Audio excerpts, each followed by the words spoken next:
ya, kalau kita nggak jaga benar, karena memang di usia 17 sampai 25 itu biasanya perempuan itu sedang mencari jati diri. Jadi kalau menikah di usia 21, 22 itu sudah bisa. Karena memang secara reproduksi perempuan itu di usia 17, saya langsung aja ya, karena waktunya nggak terlalu panjang ya. Saya langsung aja dengan pembahasan. Perempuan itu kalau sudah menikah, sudah balik atau sudah menstruasi itu sudah siap ya untuk dibuahi. Makanya Aisyah radhiyallahu anha itu menikah dengan Rasulullah pada usia 14 tahun ya, pada usia 14 tahun. Tapi Rasulullah tidak bersama dengan Aisyah walaupun sudah menikah, karena memang ditunggu sampai 17 sampai 18 tahun. Karena di usia 18 sampai ke atas itu rahim itu sudah matang. Nah, jadi perempuan, kalau kita ini kan banyak perempuan, nanti saya bahas lagi ya. Ini perempuan dulu ya. Perempuan, kalau kita naik sepeda motor, ada lubang ya, ada lubang yang cukup besar, jangan main jepit aja, jepit ya. Ya, di lari 60, lari 70 gak pakai rem, langsung besar gitu ya. Jadi itu posisi perempuan bokong, maaf ya, bokong itu tulang ekor, dia akan masuk ke dalam.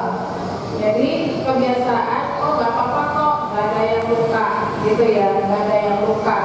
Tapi ketika kok sudah menikah lama punya keturunan, nah karena rahimnya itu masuk ke dalam atau tulang ekornya itu masuk ke dalam.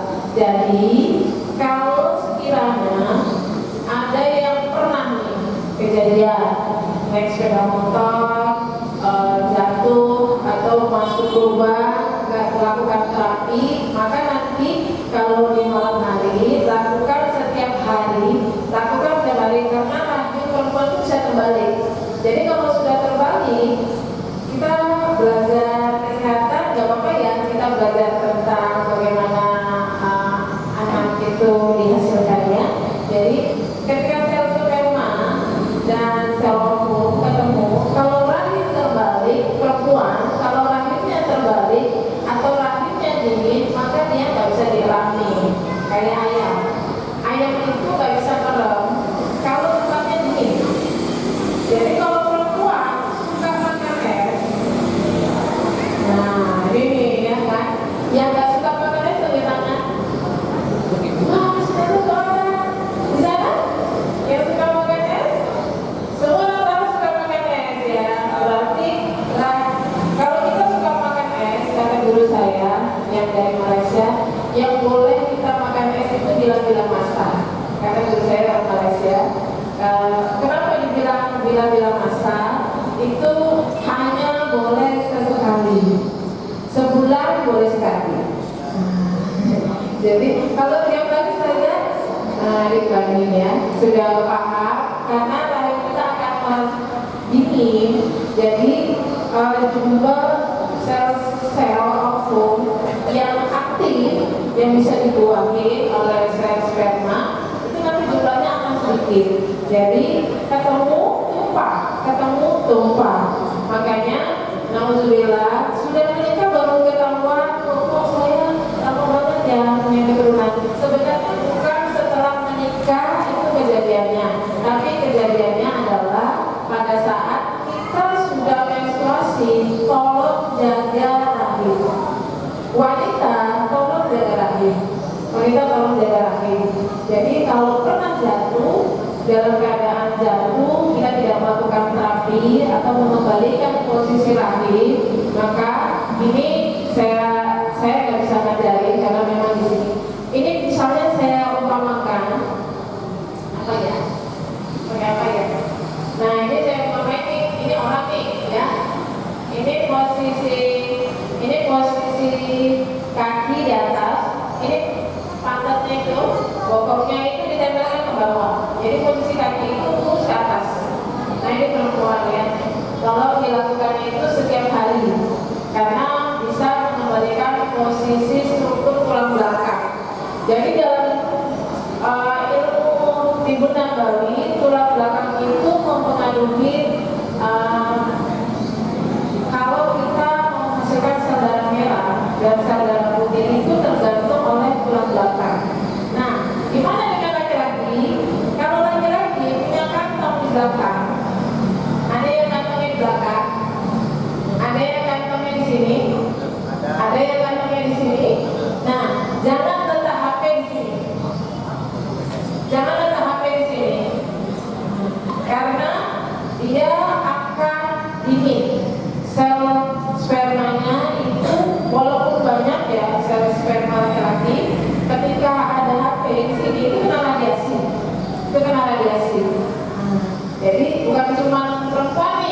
laki-laki juga. Apalagi kalau naik sepeda motor, itu dompetnya letak di sini. Nah, ini posisi tulang belakang akan keluar. Posisi tulang belakang akan keluar, akan mengakibatkan ketika sudah menikah, maka sel sperma yang dikeluarkan itu kurang berkualitas.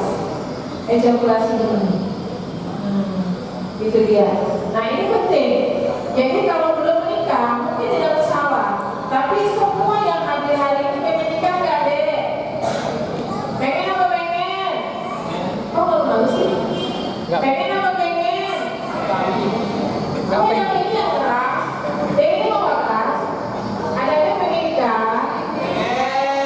Nah, gitu dong. Biar tahu kayaknya. Orang ini pengen hidup sendiri. Pengen hidup sendiri kan ya? Karena laki-laki nyakitin. Kita aja tinggalkannya, ya. Nggak bisa, karena kalau perempuan menyendiri rentan dengan gangguan jin. Jadi kalau sendiri-sendiri duduknya di ujung, cari tempat di ujung, nggak mau berteman sama kawannya, itu bahaya, ya. Jadi kalau ketemu kawan langsung cepat cari temennya di mana. Karena kalau dia sendiri nyari tempat di ujung itu ciri-ciri. Nah, seperti itu perempuan. Laki-laki juga gitu. Misalnya nggak selera katanya gitu ya kan, mau nikah nggak selera, mau kayak mana entahlah gitu ya kan, entahlah gitu. Jadi itu sebenarnya yang bermasalah adalah makanannya. Jadi hari ini siapa yang nggak kenal kebab? Siapa yang nggak kenal bakso? Siapa yang nggak kenal mie ayam? Betul apa betul? Betul apa betul? Siapa yang nggak kenal? Siapa yang kenal banget? Kerja tangan. Semuanya kenal, masya Allah ya. Jadi kebab, bakso, mie ayam yang sifatnya instan-instan, apalagi minuman instan itu mematikan sel saraf kita. Seperti mohon maaf, mungkin minuman-minuman yang bersoda, ya, seperti kita punya apa ya, banyak ya hari ini minuman di luar sana yang bermerek, karena ini disuntik, saya nggak bisa ngomong merek ya.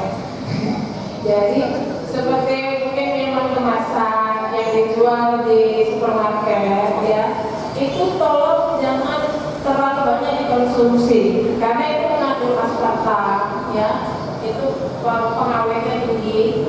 Satu hari makan dan makan 17.000 sel saraf kita mati setiap hari.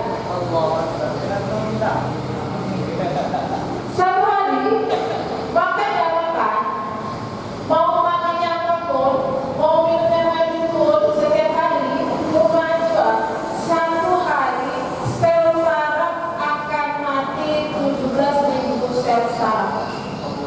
Jadi jangan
dari kurma, susu kambing, itu akan terjadi penurunan sel saraf, penurunan IQ, penurunan kekuatan secara imunitas.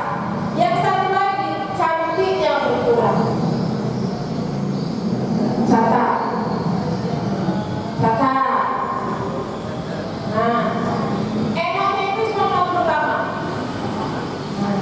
Setelah punya anak, tak enak lagi. Jadi rumput tetangga lebih hijau itu betul.